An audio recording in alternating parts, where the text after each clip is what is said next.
오늘도 침 맞으러 왔습니다. 제 예약은 이곳은 미국 캘리포니아의 한 병원. 젊은 여성부터 허리를 감싼 노인까지, 심지어는 고급 정장을 입은 회사원까지 모두들 한 가지 목표를 위해 이곳에 모였습니다. 바로 침술 치료였습니다. 침술을 받으러 온 사람들의 얼굴은 저마다 긴장과 기대감으로 가득 차 있었습니다. 한국에서나 볼 법한 이런 진풍경이 미국 한복판에서 벌어지고 있는데요. 과연 무슨 일이 이곳에서 일어나고 있는 걸까요? 지금부터 그 사연을 만나보겠습니다. 이야기를 시작하기 전에 구독과 좋아요는 이미 눌러주셨죠? 감사합니다. 그럼 이야기를 시작하겠습니다. 저는 미국에서 한방병원을 운영하고 있는 한국계 미국 한의사 김지훈이라고 합니다. 저의 한의원 개원 초기는 사실 외로운 전쟁과도 같았습니다. 저는 미국이라는 척박한 의료 현실 속에서 이 작은 공간을 지키기 위해 싸웠습니다. 의료보험의 제한적인 적용, 한의학에 대한 편견, 그리고 경제적으로 어려운 환자들의 눈빛, 모든 것이 저에게는 큰 산처럼 느껴졌습니다. 하지만 제가 이 자리에 설 수 있었던 건 단지 한의학의 치료 효과 때문만이 아니었습니다. 그것은 한국인의 의지와 아픈 사람을 돕고자 하는 진심, 그리고 우리 고유의 전통 의학이 가진 깊은 철학 덕분이었습니다. 이제 저는 미국에서 한의학이 가진 가치를 세상에 알리고 있습니다. 이 작은 침 한 방이 환자들의 삶을 어떻게 바꿀 수 있는지, 그리고 어떻게 사람들의 마음을 얻어낼 수 있었는지를 이야기하려 합니다. 이 이야기를 들으시면 왜 제가 한의학에 인생을 걸었는지 이해하시게 될 겁니다. 제가 한의학을 처음 접했던 계기부터 미국으로 돌아와 한의원을 개원하기까지, 그리고 침술을 둘러싼 이 사회적 장벽을 넘어서는 과정까지, 그 모든 여정을 함께 걸어가 주시길 바랍니다. 이야기는 IMF 시절, 어린 시절의 기억에서 시작됩니다. IMF는 제 어린 시절의 모든 것을 바꿔놓았습니다. 1997년, 저는 10살이었습니다. 그때까지만 해도 우리 가족은 나름대로 평범한 삶을 살고 있었습니다. 아버지는 작은 무역회사를 운영하셨고, 어머니는 두 동생과 저를 돌보며 가정을 꾸려가셨습니다. 비록 넉넉하진 않았지만 가족 모두가 함께 웃고 식탁에 둘러앉아 식사하는 평범한 행복이 있었습니다. 하지만 IMF라는 단어가 뉴스를 뒤덮기 시작하면서 우리의 평범한 일상은 끝이 보이지 않는 어둠 속으로 빠져들기 시작했습니다. 아버지의 사업은 그해 겨울 갑작스럽게 무너졌습니다. 회사가 빚더미에 앉게 되었고, 거래처는 하루아침에 연락이 끊겼습니다. 아버지는 고군분투하셨지만 한국 사회 전체가 휘청거리던 그 시절에 개인의 힘으로 무언가를 바꿀 수는 없었습니다. 회사는 폐업했고 집은 은행으로 넘어갔습니다. 집안의 공기가 무겁게 가라앉은 날들이 이어졌고, 아버지는 점점 말수가 적어지셨습니다. 그러던 어느 날,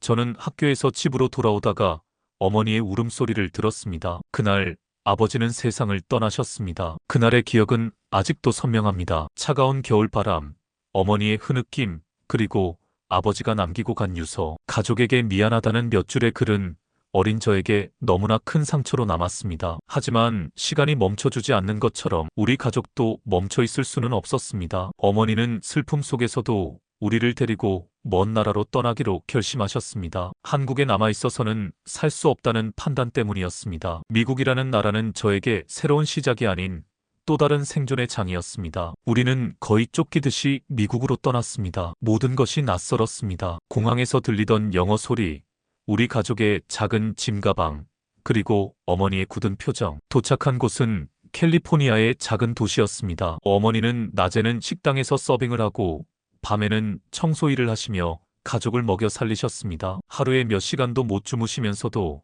저와 동생들을 위해 웃음을 잃지 않으셨던 어머니를 생각하면 지금도 마음이 아립니다. 학교 생활은 더 가혹했습니다. 미국이라는 나라는 자유와 기회로 가득하다고들 말하지만 그것은 제게 해당되지 않았습니다. 아시아인이라는 이유로 친구들에게 놀림을 받고 심지어 선생님들조차 저를 다르게 대했습니다. 영어가 서툴렀던 저는 매일같이 혼나고 학급에서 조용히 지내는 것이 최선이라고 생각했습니다. 하지만 어머니는 그런 저를 가만히 두지 않으셨습니다. 매일 밤 제 옆에 앉아 숙제를 도와주시며 말씀하셨습니다. 지훈아, 힘들어도 참아야 한다. 공부밖에 살 길이 없다. 그 말씀은 저의 신념이 되었습니다. 저는 인종차별도, 가난도, 외로움도 이겨내겠다는 마음으로 책상 앞에 앉았습니다. 남들보다 2배, 3배 더 공부했습니다. 어머니의 노력이 헛되지 않게 하기 위해서라도 포기할 수 없었습니다. 학교 도서관에서 자주 혼자 시간을 보내며 제 꿈에 대해 생각하곤 했습니다. 어떻게 하면 아픈 사람들을 도울 수 있을까? 어릴 적부터 저는 사람들의 고통에 민감했습니다. 아버지가 돌아가셨을 때 어머니의 눈물을 보며 결심했던 것 같습니다. 나는 누군가에게 힘이 되는 사람이 되겠다고. 그렇게 저는 조금씩 길을 찾아갔습니다. 학업에 몰두하며 마침내 하버드 대학교 의과대학에 입학할 수 있었습니다. 하지만 그 성공의 순간에도 저는 아버지와 어머니의 희생이 없었다면 여기까지 올 수 없었을 것임을 잊지 않았습니다. 그리고 그 희생의 기억은 제 인생을 또 다른 방향으로 이끌어 주었습니다. 어머니는 항상 내 뿌리를 잊지 말라고 말씀하셨습니다. 저는 그 말을 마음에 새기며 의학이라는 길을 걷기 시작했습니다. 하버드 대학교 의과대학에 합격했다는 통보를 받았을 때 저는 눈물이 쏟아질 만큼 기뻤습니다. 이민자로서 그리고 힘겨운 가난과 차별 속에서 자란 저로서는 믿기 어려운 일이었습니다. 어머니는 손을 꼭 잡고 정말 잘했다, 지훈아라고 말씀하셨지만 그 손의 떨림 속에서 얼마나 힘겹게 여기까지 오셨는지 느낄 수 있었습니다. 제 성공은 어머니의 희생으로 이룬 것임을 알기에 저는 의사가 되어 반드시 그 희생에 보답하겠다고 다짐했습니다. 하버드에서의 시간은 또 다른 도전의 연속이었습니다. 세계 각지에서 온 학생들, 각자 나라의 엘리트라는 자부심을 가진 동료들 사이에서 제가 살아남기 위해 할 수 있는 건 오직 더 열심히 공부하는 것뿐이었습니다. 저는 동기들보다 더 많은 시간을 도서관에서 보내며 학문에 몰두했습니다. 처음에는 한국에서 온 이민자라는 이유로 주목받는 것이 부담스러웠지만 점차 제 실력으로 저를 증명하기 시작했습니다. 그 과정에서 깨달은 것은 의학이라는 분야가 단순히 과학적 지식을 넘어 사람을 이해하고 돌보는 깊은 철학을 담고 있다는 사실이었습니다. 하버드 의대를 졸업한 후 저는 정형외과를 전공으로 선택했습니다. 정형외과는 고난도의 수술 기술과 환자의 재활까지 책임져야 하는 분야로 사람들의 삶의 질을 직접적으로 변화시킬 수 있는 과목이었습니다. 저는 그 도전이 매력적이었고 실제로도 많은 환자들의 통증을 완화하고 삶을 되돌려주는 경험을 통해 보람을 느꼈습니다. 하지만 시간이 지날수록 저는 한 가지 의문에 빠지기 시작했습니다. 왜 많은 환자들이 수술이나 약물 치료로 완치되지 못할까? 왜 서양 의학의 체계가 모든 병을 해결하지 못할까? 특히 미국 의료 시스템의 한계는 제게 커다란 충격으로 다가왔습니다. 환자들이 필요로 하는 치료를 받지 못하는 경우가 너무 많았습니다. 경제적 부담으로 인해 수술을 포기하거나 보험이 적용되지 않아 고통을 참고 살아가는 환자들이 넘쳐났습니다. 제가 진료하던 한 환자가 아직 젊은 나이에 무릎 관절염으로 고생하던 때가 떠오릅니다. 그는 수술이 필요했지만 자신의 보험이 수술비를 보장하지 않아 통증을 참으며 일을 계속해야 했습니다. 저는 의사로서 그를 돕지 못하는 현실 앞에서 무력감을 느꼈습니다. 그 무력감은 서양 의학의 한계와 미국 의료 시스템의 비효율성에서 비롯된 것이었습니다. 이때부터 저는 대체 의학, 특히 한국에서 자라며 본 적이 있던 한의학에 대해 자연스럽게 관심을 갖게 되었습니다. 어릴 적 할머니가 감기에 걸린 저에게 한약을 타려주시던 기억, 허리 통증으로 고생하시던 어머니가 침을 맞고 회복하시던 모습을 떠올렸습니다. 서양 의학만으로는 해결할 수 없는 문제를 보완할 수 있는 길이 한의학에 있다는 생각이 들기 시작했습니다. 그러던 중 우연히 한의학 논문을 접하게 되었습니다. 침술이 만성 통증과 스트레스 관련 질환에 탁월한 효과를 보인다는 연구 결과는 제게 새로운 가능성을 열어주었습니다. 서양 의학은 병을 고치기 위해 복잡한 기계와 약물을 사용하는 반면 한의학은 몸의 균형과 자연적인 회복력을 강조하며 환자의 삶의 질을 높이는 데 초점을 맞추고 있었습니다. 저는 이 두 가지 접근법이 서로 대립하는 것이 아니라 상호 보완적일 수 있다는 깨달음을 얻게 되었습니다. 이 모든 과정 속에서 제 머릿속에는 하나의 결심이 자리 잡았습니다. 한국으로 돌아가 한의학을 본격적으로 배우겠다는 결심이었습니다. 정형외과 의사로서 성공한 지금 많은 이들은 왜 안정된 길을 버리고 새로운 도전을 하느냐고 물었지만 저는 제 안에서 피어오르는 강한 호기심과 확신을 무시할 수 없었습니다. 한국의 전통 의학이 가진 잠재력을 직접 체험하고 이를 서양 의학과 융합하여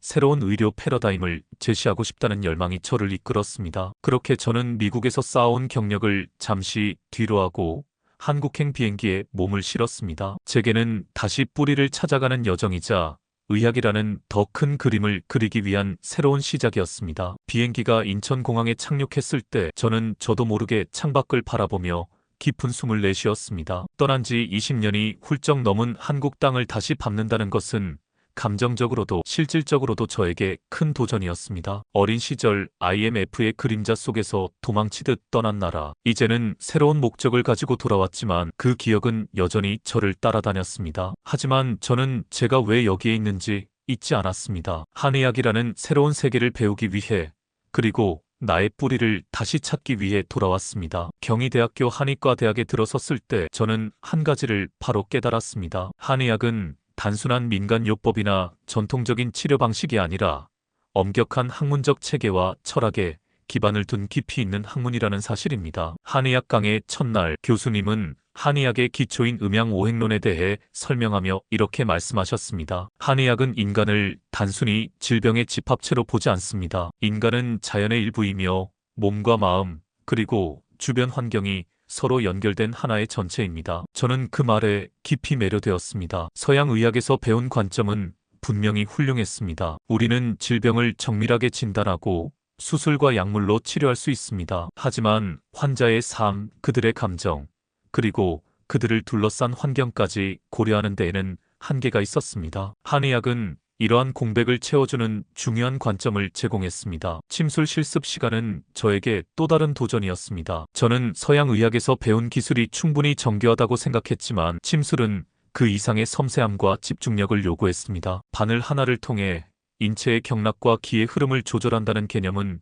처음에는 추상적으로 느껴졌습니다. 그러나 환자들의 반응을 직접 보며 저는 그 효과를 체감할 수 있었습니다. 한 학생의 허리 통증이 단 몇 번의 침술 세션만으로 눈에 띄게 완화되는 것을 보며 저는 한의학이 가진 잠재력에 점점 더 확신을 갖게 되었습니다. 한편 제게 가장 놀라웠던 것은 한의학이 단순히 전통에 머물지 않고 과학적으로 진화하고 있다는 사실이었습니다. 경희대학교의 연구소에서는 한약재의 화학적 성분을 분석하고 침술의 효과를 과학적으로 입증하기 위한 다양한 연구가 이루어지고 있었습니다. 저는 그곳에서 연구원들과 함께 일하며 한의학이 단순한 옛 방식이 아니라 현대의학과 융합될 수 있는 강력한 도구라는 것을 깨달았습니다. 그렇게 몇 년이 흘렀고 저는 마침내 한의학을 배우고 익히는 과정의 끝에 도달했습니다. 하지만 이것은 단지 시작일 뿐이었습니다. 저는 한의학과 서양의학이 결합하여 더 많은 사람들에게 도움을 줄 수 있는 가능성을 보았고 이를 미국으로 다시 가져가야겠다고 결심했습니다. 어린 시절 저와 어머니가 겪었던 고통, 그리고 미국에서 만났던 많은 이민자들과 소외된 사람들의 아픔을 떠올리며 저는 그들에게 희망을 줄 방법이 여기에 있다고 믿었습니다. 한국에서의 시간은 저에게 단순히 학문적인 성장이 아니라 제 자신의 정체성을 되찾는 시간이기도 했습니다. IMF라는 거대한 폭풍 속에서 잃어버린 뿌리를 찾고 그것을 통해 새로운 길을 열어가는 과정이었습니다. 이제 저는 그 배움을 가지고 미국으로 돌아가 한의학을 통해 사람들의 삶을 변화시키고자 했습니다. 미국으로 돌아왔을 때 저는 한국에서의 배움을 실현할 무대가 기다리고 있다고 믿었습니다. 저는 한의학을 통해 서양 의학이 해결하지 못하는 고통을 완화시키고 사람들에게 희망을 전해줄 수 있다는 확신이 있었습니다. 하지만 현실은 생각만큼 간단하지 않았습니다. 미국이라는 땅에서 한의학을 전파한다는 것은 또 다른 장벽을 넘는 일이었습니다. 제가 선택한 장소는 캘리포니아의 한인 이민자 밀집 지역이었습니다. 어릴 적 저와 어머니가 함께 이민자로서 겪었던 어려움을 잊지 않았기에 이 지역이야말로 제가 해야 할 일이 있는 곳이라고 느꼈습니다. 한인 이민자들은 대부분 경제적으로나 심리적으로 많은 어려움을 겪고 있었습니다. 그들 중 다수는 의료보험조차 없거나 설사 있다 하더라도 높은 의료비 때문에 병원을 찾지 못하는 상황이었습니다. 저는 그들의 고통을 줄이는데 제 한의학 지식을 쓰고 싶었습니다. 하지만 처음 한의원을 개원했을 때 상황은 생각보다 더 어려웠습니다. 지역 주민들 중 많은 사람이 한의학에 대해 잘 알지 못했고 심지어 일부는 한의학을 미신 정도로 치부하며 불신을 드러냈습니다. 심지어 인근의 서양의학 병원들은 저를 무시하거나 경쟁자로 여겼고 일부는 한의학의 효과를 조롱하며 자신들의 환자를 잃게 될까봐 두려워하는 모습까지 보였습니다. 이런 분위기 속에서 한의원을 운영한다는 것은 매일이 도전의 연속이었습니다. 처음 몇 달 동안 환자는 거의 없었습니다. 대기실은 텅 비었고 매일같이 문을 열고 닫는 일이 무의미하게 느껴질 때도 있었습니다. 하지만 저는 포기하지 않았습니다. 환자 한 명 한 명에게 제 모든 정성을 쏟았습니다. 대부분이 한인 이민자였던 초기 환자들은 주로 만성적인 허리 통증, 관절 문제 혹은 스트레스로 인한 불면증을 호소했습니다. 저는 침술과 한약을 통해 그들의 증상을 완화시키며 한의학이 그들의 삶에 실질적인 변화를 가져올 수 있음을 보여주기 위해 최선을 다했습니다. 한 번은 고령의 한 어르신이 한의원을 찾아왔습니다. 그는 허리 통증 때문에 10년 넘게 제대로 걷지도 못했다고 했습니다. 서양 의학으로도 별다른 효과를 보지 못해 절망하던 차에 친구의 추천으로 마지막 희망을 품고 제 한의원을 찾았다고 했습니다. 저는 그의 상태를 세심히 진찰하고 침술과 함께 한약을 처방했습니다. 그리고 몇 주 후 그분은 저를 찾아와 웃는 얼굴로 말했습니다. 이렇게 허리를 펴고 걸어본 게 언제인지 기억도 나지 않습니다. 정말 감사합니다. 그때 저는 다시금 깨달았습니다. 환자들에게 필요한 것은 단순한 치료 이상의 것이었습니다. 그들이 원하는 것은 진심으로 자신을 이해하고 함께 고통을 나눌 수 있는 의료진이었습니다. 저는 환자들과의 신뢰를 쌓기 위해 끊임없이 노력했습니다. 치료뿐만 아니라 그들의 삶 이야기를 듣고 때로는 함께 울며 기뻐하는 과정 속에서 제 한의원은 조금씩 그들의 마음을 얻어갔습니다. 시간이 지나며 제 한의원은 입소문을 타기 시작했습니다. 초기에는 한인 커뮤니티 안에서만 알려졌던 제 한의원은 점차 다른 이민자 커뮤니티, 나아가 미국인들에게까지 알려지기 시작했습니다. 만성 통증으로 고생하던 사람들이 한의학 치료를 통해 삶의 질이 나아지는 경험을 하며 그들이 직접 주변 사람들에게 제 한의원을 추천했습니다. 이곳에 가면 정말 다릅니다. 그냥 치료를 받는 게 아니라 내 몸과 마음이 치유되는 기분이 들어요. 하지만 제 한의원이 성장하면서 주변 서양 의학 병원들의 반발은 더욱 거세졌습니다. 그들은 한의학을 비과학적이라고 비난하며 제가 환자들에게 잘못된 희망을 준다고 주장했습니다. 심지어 지역 신문에 한의학을 비판하는 기사가 실리기도 했습니다. 하지만 저는 이런 비난 속에서도 오히려 한의학의 우수성을 알릴 기회로 삼았습니다. 저는 환자들의 치료 사례를 학술적으로 정리하고 다양한 임상 연구에 참여하며 한의학의 과학적 근거를 제시했습니다. 그 결과 지역 언론에서도 저의 노력을 인정하기 시작했고 한의학에 대한 관심과 인식이 조금씩 변화하기 시작했습니다. 저는 그 과정에서 한 가지 중요한 사실을 배웠습니다. 한의학은 단순히 치료를 넘어 사람들에게 희망과 신뢰를 줄 수 있는 도구라는 것입니다. 그 희망과 신뢰는 단순히 기술이 아니라 진심과 철학에서 비롯된다는 것을 깨달았습니다. 처음에는 조용했던 제 한의원이 어느새 활기를 띠기 시작했습니다. 초기에 찾아왔던 몇몇 환자들의 치료 경험이 입소문을 타면서 문을 두드리는 사람들이 점점 늘어났습니다. 그들은 만성 통증, 수면 장애, 소화 문제 등 서양 의학으로는 완전히 해결하지 못했던 문제를 안고 찾아왔습니다. 저는 그들을 맞이하며 한의학의 철학과 치료 방법을 차근차근 설명하고 그들에게 맞는 최적의 치료법을 제공하기 위해 최선을 다했습니다. 침술과 한약은 특히 만성 통증으로 고생하던 환자들에게 탁월한 효과를 보였습니다. 제 기억에 남는 한 환자는 50대 중반의 백인 여성으로 10년 이상 만성 두통으로 고통받아 왔다고 했습니다. 그녀는 수많은 병원과 전문의를 찾아다녔지만 진통제 외에는 별다른 해결책을 얻지 못했다고 했습니다. 처음 제 한의원을 찾았을 때도 그녀는 큰 기대를 하지 않는 듯 했습니다. 다른 곳에서 효과가 없었으니 여기서도 별반 다르지 않겠죠. 하지만 시도는 해볼게요라는 말로 상담을 시작했던 그녀였습니다. 저는 그녀의 상태를 면밀히 살피고 침술과 약간의 생활 습관 교정을 병행하는 치료를 시작했습니다. 첫 번째 세션이 끝난 뒤 그녀는 약간의 변화를 느꼈지만 그 변화는 일시적인 것처럼 보였습니다. 하지만 몇 번의 치료가 더 진행되자 그녀는 이전보다 두통의 빈도가 현저히 줄었다고 말했습니다. 그리고 치료가 끝날 무렵 그녀는 마치 새로 태어난 것 같다고 감사의 인사를 전했습니다. 그녀의 이야기와 웃음은 제게 한의학이 가진 힘을 다시금 확신하게 해주었습니다. 이처럼 환자 한 명 한 명이 한의학의 효과를 경험하고 이를 주변에 알리면서 제 한의원은 점점 더 많은 사람들에게 알려지기 시작했습니다. 이 변화의 시점에서 지역 언론과 의료계의 관심이 집중되기 시작했습니다. 특히 지역 신문에 실린 한 기사가 큰 전환점이 되었습니다. 한 기자가 만성 통증으로 고생하던 본인의 어머니를 제 한의원에 데려왔고 그녀가 침술과 한약으로 증상이 완화되는 경험을 직접 목격한 후 이를 기사로 다룬 것이었습니다. 기사는 몸과 마음을 함께 치유하는 한국의 한의학, 미국에서 주목받다라는 제목으로 한의학의 효과와 철학을 상세히 소개했습니다. 이 기사는 많은 사람들에게 제 한의원을 알리는 계기가 되었고 한의학에 대한 관심을 불러일으켰습니다. 하지만 이와 동시에 저는 여전히 극복해야 할 장벽이 많다는 것을 실감했습니다. 미국 의료 시스템은 여전히 한의학을 제한적으로만 인정하고 있었고,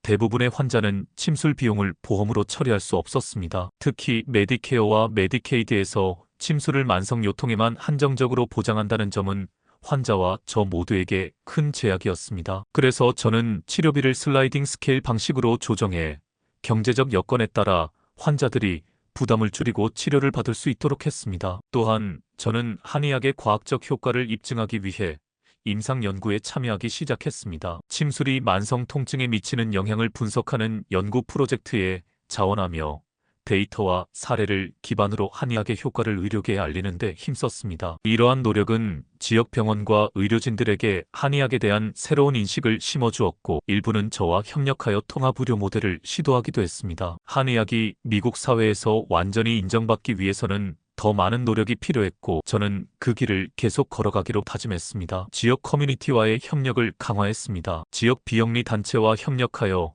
무료 건강 세미나를 열고 침술 체험과 한약 상담을 제공했습니다. 특히 의료 서비스에서 소외된 이민자와 저소득층 주민들이 이러한 활동을 통해 한의학을 접하게 되었습니다. 세미나에서 만난 한 할아버지는 만성 관절염으로 고통받으며 수년간 약물에 의존해왔지만 침술 체험 이후 이렇게 몸이 가벼워진 것은 처음이라며 저에게 다가왔습니다. 이런 순간들은 한의학이 단순한 대체 의학이 아니라 사람들의 삶을 바꿀 수 있는 힘을 가졌다는 것을 다시금 느끼게 해주었습니다. 이와 함께 통합의료 모델을 도입하기 위해 지역 병원들과 협력을 시도했습니다. 처음에는 회의적인 반응이 많았지만 서서히 협력의 가능성을 보았습니다. 예를 들어 한 병원의 외과 의사팀과 함께 수술 후 회복 단계에서 침술 치료를 병행한 사례가 있었습니다. 환자들의 회복 속도가 빨라졌고 진통제 사용량이 줄어드는 긍정적인 결과가 나타나면서 병원 측도 한의학의 가능성을 인정하기 시작했습니다. 그들은 이후 저와 함께 통합 치료 모델을 구축하고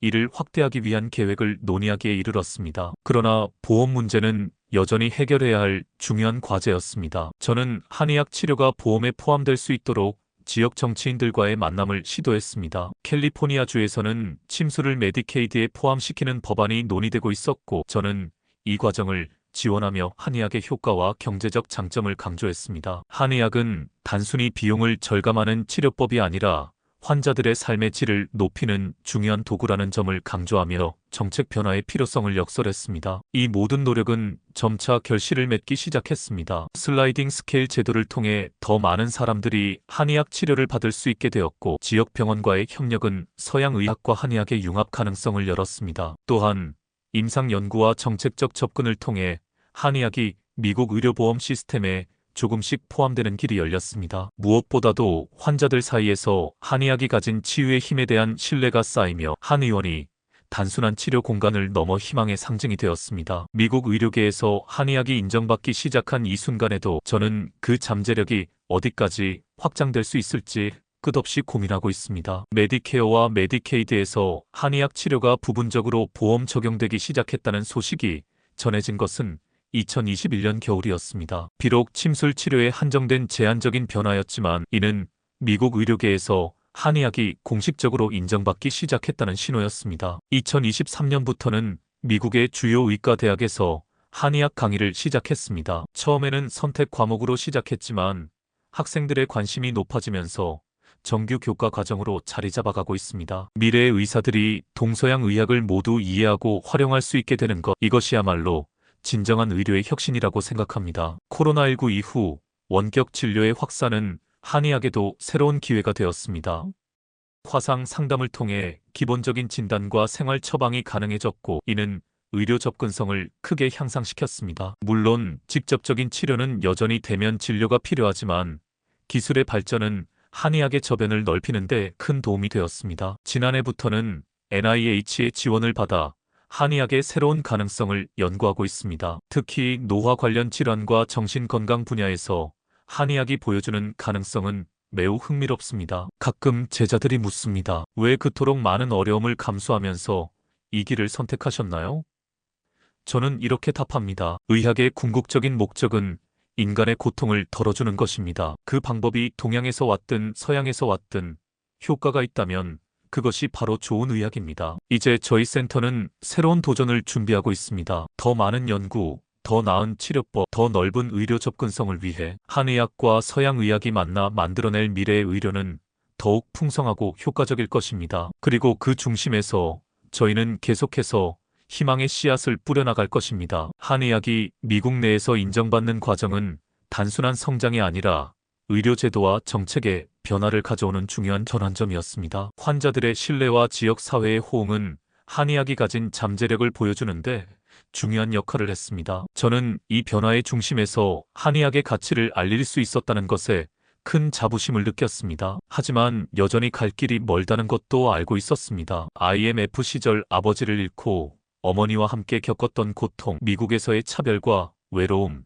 그리고 서양의학의 한계를 깨닫던 순간들까지 모든 경험이 한의학을 통해 하나로 연결되었습니다. 저는 과거의 상처를 딛고 그것을 다른 사람들의 치유와 희망을 위한 밑거름으로 삼을 수 있었습니다. 이제 저는 한의학을 알리는 일을 더 많은 사람들과 나누고 싶습니다. 한의학은 단지 한국의 전통의학이 아니라 전 세계적으로 사람들을 치유할 수 있는 강력한 도구입니다. 이를 위해 저는 한의학 교육 프로그램을 확장하고 전 세계에서 한의학을 배우고자 하는 사람들에게 더 많은 기회를 제공하고 있습니다. 또한 한의학이 현대의학과 더 깊이 융합될 수 있도록 연구와 협력을 지속하며 한의학이 가진 가능성을 최대한 실현하는 데 헌신하고 있습니다. 마지막으로 저는 한의학이 우리에게 전달하는 가장 중요한 메시지를 나누고 싶습니다. 그것은 건강과 치유는 단순히 몸의 문제가 아니라 마음과 삶 전체를 아우르는 과정이라는 것입니다. 한의학은 우리에게 이렇게 말합니다. 당신의 몸과 마음은 하나이며